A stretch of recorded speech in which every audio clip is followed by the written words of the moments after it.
ನಮಸ್ಕಾರ. ನಿಮ್ಮ ಮನೆ ಕಟ್ಟಲಿಕ್ಕೆ ರಿವರ್ ಸ್ಯಾಂಡ್ ಬೆಟರ್ ಅಥವಾ ಎಮ್ ಸ್ಯಾಂಡ್ ಬೆಟರ್ ಅನ್ನೋ ಕನ್ಫ್ಯೂಷನ್ ಇದೆಯಾ?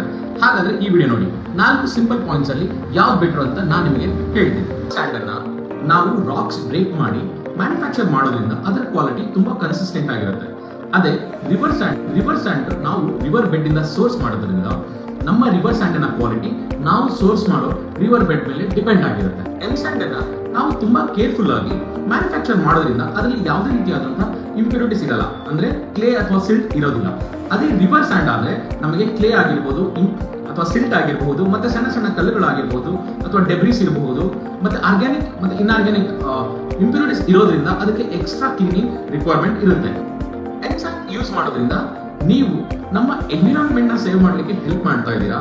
ಅದೇ ರೀತಿಯಾಗಿ ರಿವರ್ ಸ್ಯಾಂಡ್ ಅನ್ನ ಓವರ್ ಆಗಿ ಮೈನಿಂಗ್ ಮಾಡೋದ್ರಿಂದ ನಮ್ಮ ರಿವರ್ ಬೆಡ್ ಎರೋಡ್ ಆಗ್ತಾ ಹೋಗುತ್ತೆ, ಮತ್ತೆ ಅದು ಎನ್ವಿರಾನ್ಮೆಂಟ್ ಮೇಲೆ ಇಂಪ್ಯಾಕ್ಟ್ ಮಾಡುತ್ತೆ. ಹಾಗಾದ್ರೆ ಒಂದು ಕನ್ಸಿಸ್ಟೆಂಟ್ ಕ್ವಾಲಿಟಿ ಮತ್ತೆ ರಿವರ್ ಸ್ಯಾಂಡ್ ಗೆ ಬೆಟರ್ ಆಲ್ಟರ್ನೇಟಿವ್ ಹಾಗೆ ಬಡ್ಜೆಟ್ ಫ್ರೆಂಡ್ಲಿ ಮೆಟೀರಿಯಲ್ ನೀವು ಹುಡುಕ್ತಾ ಇದ್ರೆ ಎಮ್ ಸ್ಯಾಂಡ್ ನ ನಿಮ್ಮ ಬಿಲ್ಡಿಂಗ್ ಕನ್ಸ್ಟ್ರಕ್ಷನ್ಸ್ ಗೆ ಯೂಸ್ ಮಾಡಬಹುದು. ಹಾಗೆ ನಿಮ್ಮ ಮನೆ ಕಟ್ಟುವ ಬಡ್ಜೆಟ್ ಅಲ್ಲಿ ಒಂದಿಷ್ಟು ಅಮೌಂಟ್ ಅನ್ನ ಸೇವ್ ಮಾಡಬಹುದು. ಅದ್ರ ಜೊತೆಗೆ ನಮ್ಮ ಎನ್ವಿರಾನ್ಮೆಂಟ್ ಕೂಡ ನೀವು ಸೇವ್ ಮಾಡಬಹುದು. So build responsibility.